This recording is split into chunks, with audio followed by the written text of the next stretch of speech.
saat ini diciptakan, pertama Allah ciptakan dulu bentuk fisiknya. Di Quran surah 15 ayat 28. Fa idza sawaituhu, kalau saya kemudian sudah sempurnakan fisiknya. Nanti detailnya ada di hadis riwayat Abdullah bin Mas'ud. Kalau di Al-Arba'in, Anda punya kitab Al-Arba'in karangan Imam An-Nawawi, nomor hadis yang keempat, posisi paling kiri sebelah atas. Kata Nabi, inna ahadakum yujma'u fi batni ummihi, setiap kalian akan dibentuk di perut ibundanya saat di kandungan, arba'ina yawman nutfah, 40 hari pertama baru pancaran spermatozoa dengan ovum baru bertemu, berproses. Thumma yakunu mithla dzalika 'alaqah, 40 hari yang kedua berbentuk 'alaqah, zigot yang menempel di dinding rahim. Thumma yakunu mithla dzalika mudghah, 40 hari ketiga, usia 4 bulan 120 hari kurang lebih, berbentuk mudghah. Mudghah sudah mulai berbentuk satu daging sekunyahan, sudah ada bentuknya itu. Di fisiknya dulu yang terbentuk. Bahkan ini sudah jadi istilah kedokteran tuh, mudghah. Terambil dari bahasa hadis. Tapi 40 hari ketiga, 120 hari, 4 bulan. Di fisiknya sudah terbentuk, mulai ada kecil-kecil kelihatan. Thumma yursalu ilaihil malak, lalu diutus malaikat, fayanfukhu fihi ruh, maka diperintahkan untuk meniupkan roh. Jadi usia 4 bulan dalam kandungan, fisiknya dulu, roh baru ditiupkan. Sekarang perhatikan ya, ini yang sangat unik nih, fokus betul. Fisik, usia 4 bulan, roh ditiupkan. Pelan-pelan. Kalau roh ini asalnya dari mana? Halo? Dari mana? Tahu dari mana? Kita sepakati perjanjian kita kemarin ya. Kalau kita belum tahu, katakan apa?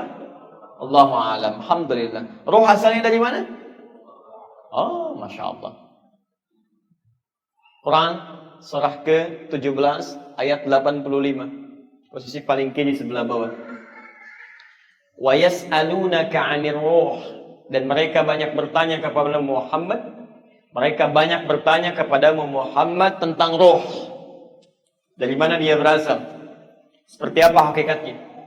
Qul, katakan Muhammad, ar-ruhu, qulir ruhu, urusan roh itu jangan banyak dipikirkan. Min amri rabbi, ketentuannya semua langsung berasal dari Allah Subhanahu wa ta'ala. Roh asalnya dari Allah. Fokus. Baik, kalau Allah itu suci tidak?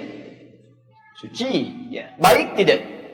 Baik, semua yang berasal dari Allah pasti suci, pasti baik, dan memiliki segala kesempurnaan.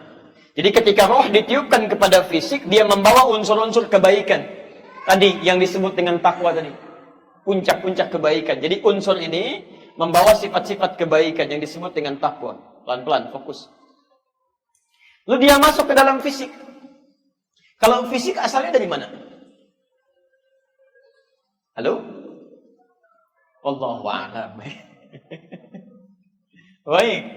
Fisik itu tidak langsung dari Allah, tapi ada proses kimiawi di situ. Anda makan dari situ kan, dari makanan berbentuk kemudian mengalir jadi darah, jadi berbentuk daging dan sebagainya. Jelas sampai sini? Karena tidak langsung berasal dari Allah, ada proses kimiawi berlangsung, unsur campur tangan manusia di sini. Karena itu, bawaan dari fisik berbeda dengan bawaan roh. Maaf, seorang ibu yang mengandung, apakah setiap makanannya bisa dipastikan baik? Belum tentu. Kadang suaminya bawa rizki yang benar bagusnya, kadang bawa rizki yang haram, kadang bawa rizki yang syubhat, masuk ke dalam mulut ibunda yang tengah mengandung itu, masuk ke dalam rahimnya, berproses dalam dirinya. Makanya kata Nabi, setiap kalian berasal dari Adam, sedangkan Adam dari tanah, sedangkan tanah bermacam-macam warnanya. Ada yang baik, ada yang kotor, ada yang menghitam seperti lumpur. Yang kotor masuk ke dalam benih itu, ke dalam rahim ibunda yang tengah mengandung, maka ini yang paling berbahaya. Makanya ketika masuk ke sini ini bercampur. Sudah ada dorongan-dorongan tidak baik dalam dirinya. Ini yang disebut dengan nafsu. Pelan-pelan. Karena itu, ketika roh masuk ke dalam fisik, perhatikan, roh wa yanfukhu fihi ruh. Ditiupkan roh kemudian ke dalam fisik. Begitu masuk ke dalam fisik, roh yang bersih ini menyatu dengan campuran ini, sehingga penyatuan ini melahirkan sesuatu yang baru. Sudah enggak satu warna lagi. Bisa. Ini apa? Halo? Baik ya, air. Ada dalam satu gelas plastik. Warnanya apa? Bening ya, baik. Warnanya bening. Kalau saya masukkan kopi jadi apa? Baik, kopi hitam jadi hitam. Kalau coklat, di coklat. Kalau susu, putih misalkan, susu putih. Baik, saya ilustrasikan begini.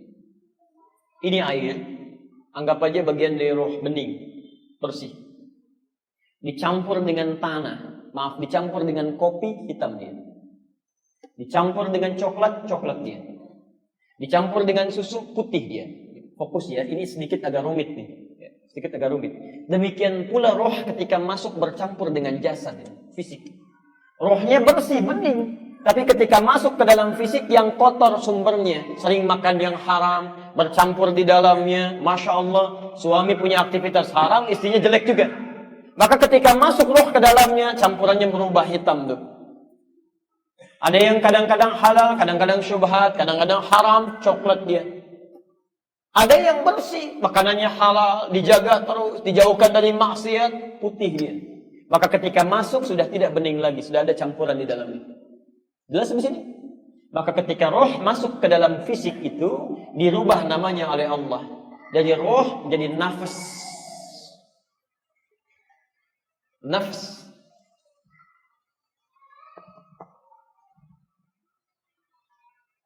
Sudah ada campuran di dalam. Nafs. Baik. Maka difirmankanlah kemudian ketika rohnya sudah masuk ke dalam jasadnya, fisiknya, maka itu tandanya nafasnya sudah terbentuk. Diserap ke dalam bahasa Indonesia menjadi nafas, mulai bernafas, karena rohnya sudah mulai masuk. Jelas ya? Kalimat bahasa Indonesia nafas mulai bernafas dari bahasa Arab, itu hanya menunjuk pada tanda kehidupan. Tapi asal katanya dalam bahasa Al-Quran, ini menunjukkan roh sudah masuk ke dalam jasad dan sudah bercampur dia. Karena roh membawa unsur kebaikan yang disebut dengan takwa tadi. Sedangkan fisik mengandung campuran unsur nafsu. Masih ingat nama lain nafsu tadi apa? Masih ingat di awal tadi saya tuliskan? Orang yang belajar terbagi pada 4 bagian. Ada yang cepat ingat, lambat lupa. Ada yang cepat ingat, cepat lupa. Ada yang lambat ingat, cepat lupa, lambat lupa. Ada yang agak repot nih, lambat ingat, cepat lupa nih. Oh, ditulis-tulis baru ingat, setelah ingat langsung lupa. Masya Allah. Itu makan apa? Nama lain dari nafsu apa tadi? Fujur. Fujur.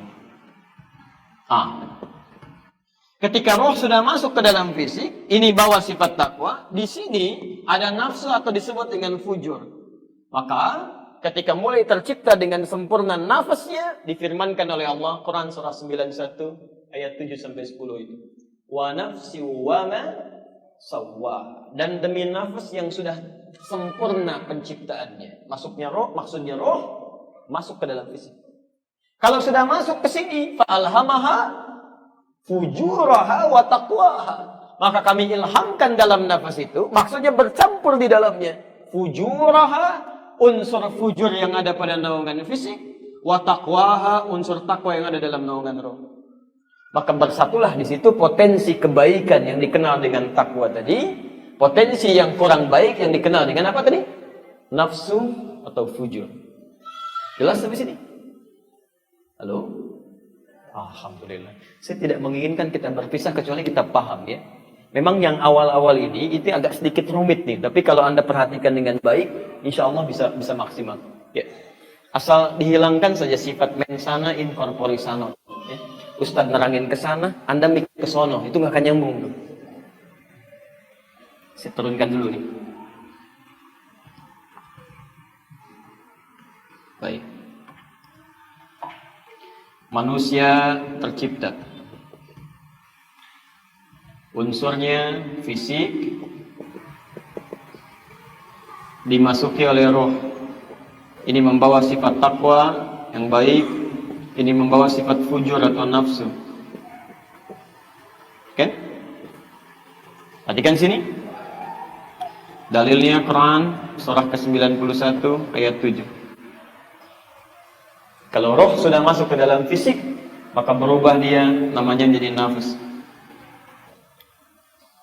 Saya tes sebentar. Sudah bercampur ya. Maka mulai di situ dia beramal, beraktivitas, bekerja, menunaikan ketaatan atau keburukan. Ya. Sampai kemudian dia meninggal. Ada batasnya. Batas usianya disebut dengan ajal. Ajal. Ya. Quran surah ke-7 ayat 34. Al-A'raf ayat 34. Walikulli ummatin ajal. Dan setiap umat itu bukan hanya personal, semuanya. Ya. Punya batas waktu kehidupan.